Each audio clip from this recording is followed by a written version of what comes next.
teman-teman semua, semangat pagi untuk Anda selalu luar biasa dan yang selalu menonton video-video di channel Motivation Inkar. Dan bagi yang baru pertama kali mampir ke channel ini, perkenalkan nama saya YEKA, bisa dibilang dengan YK. Dan kali ini saya akan membahas mengenai peluang-peluang investasi di tahun 2021. Kira-kira apa saja? Mungkin kalau saya sih lebih tertariknya ke emas, baik itu fisik maupun online ataupun futures.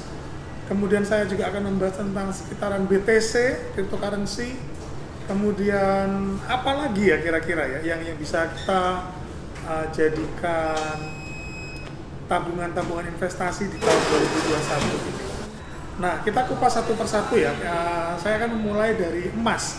Ini adalah merupakan mungkin ya cuman pandangan saja, pandangan dari saya mengenai harga emas di tahun 2021. Tentunya yang kita bisa lihat sampai dengan bulan ketiga tahun 2021 ini, emas mengalami kenaikan yang sangat signifikan di awal tahun 2021. Tentunya ini membuat optimisme mengenai harga emas yang akan terus meroket di tahun 2021. Tetapi ternyata di bulan kedua emas turun tajam yang sangat bisa dibilang mengecoh kita semua gitu ya. Ya tentunya untuk kita yang sudah membeli emas di angka 2000 per troy ounce, 1900 per troy ounce itu jadi was-was karena nilainya semakin menurun gitu ya. Di saat ini ketika video ini dibuat, emas berada di angka sekitaran 1700 per troy ounce. Nah tentunya kalau bagi saya ini adalah sebuah kesempatan bagi Anda yang tidak melakukan averaging terlalu banyak dari 2000 per troy ounce hingga hari ini, ya 1700, 1600-an ini kita bisa melakukan buy lagi, averaging buy, karena ya mendekati pertengahan tahun harusnya perekonomian secara global menunjukkan perbaikan gitu ya. Isu-isu mengenai virus corona sudah mulai teratasi dengan adanya vaksin. Harga emas ya bisa dibilang sudah turun sekitaran 15-20% dari harga tertingginya, yang harusnya emas atau SAU atau emas Antam, mungkin saya tidak berbicara mengenai saham NTM gitu ya, saya bicara mengenai emas pada umumnya secara harfiah akan tetap menjadi safe haven, akan tetap menjadi rujukan untuk para investor besar dunia ketika kondisi dunia pun cukup kacau misalkan, yang tidak ada yang bisa dipercaya. Akhirnya semua orang akan kembali kepada emas, mendingan invest emas karena lebih aman.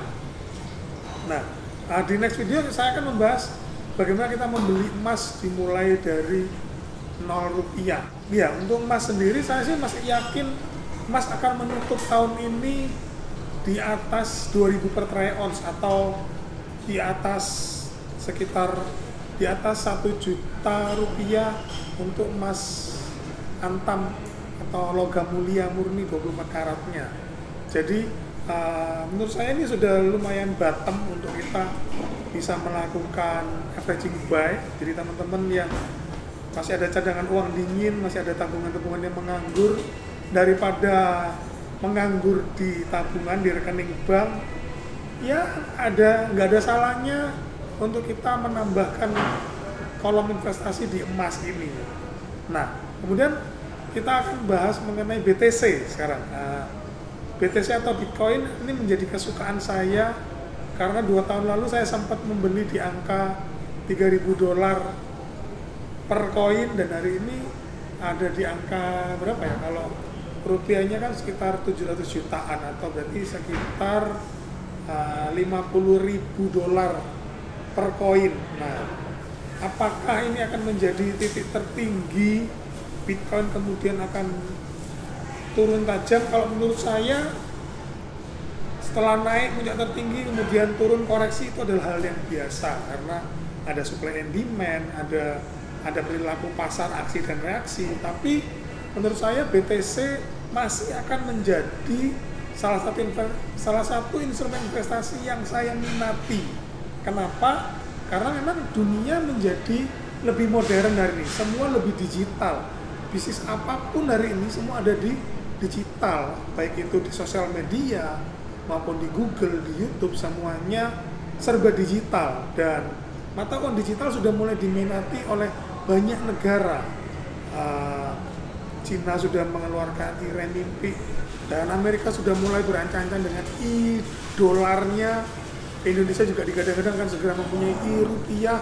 Tentunya perilaku negara-negara ini termasuk di Eropa yang sudah open minded dengan cryptocurrency dan juga blockchain akan membawa harga BTC akan semakin meningkat, entah itu signifikan atau tidak, tetapi minimalnya kita punya lah. Kita nggak harus membeli yang kita harus punya 700 juta dulu untuk beli satu koin, enggak. Mau beli misalkan 100.000 pun juga udah bisa.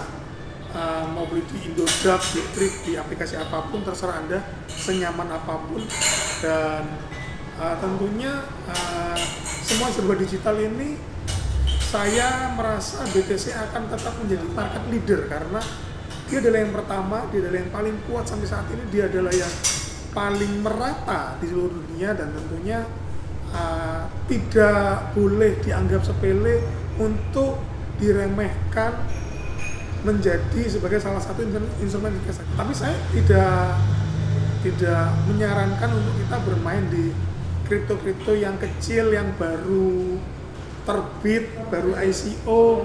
Kalau menurut saya kok itu justru mainan yang ketinggalan 3 tahun, 4 tahun yang lalu sih. Saya mainan ICO itu ya sekitar 3 tahun yang lalu dan itu bukan investasi menurut saya, itu full spekulasi. Jadi naga-naga cacing-cacing gitu ya, dan mostly yang kita dapatkan adalah uget-uget gitu ya.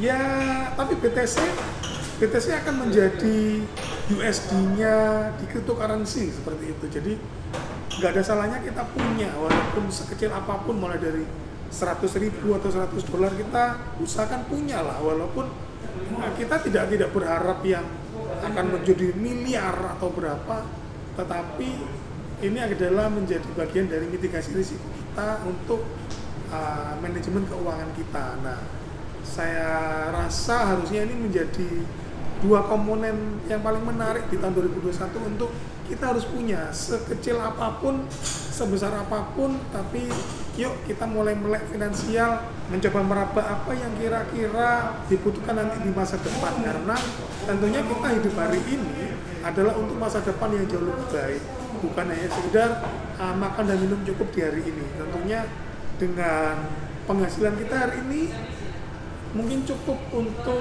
menghidupi kita di masa sekarang, tetapi aset dan investasi kita itulah yang menghidupi kita di masa yang akan datang. Mungkin sekian dari saya, kita akan lanjut di kolom komentar bagi yang ingin berdiskusi lebih lanjut dan nantikan video-video saya selanjutnya. Bye bye, thank you.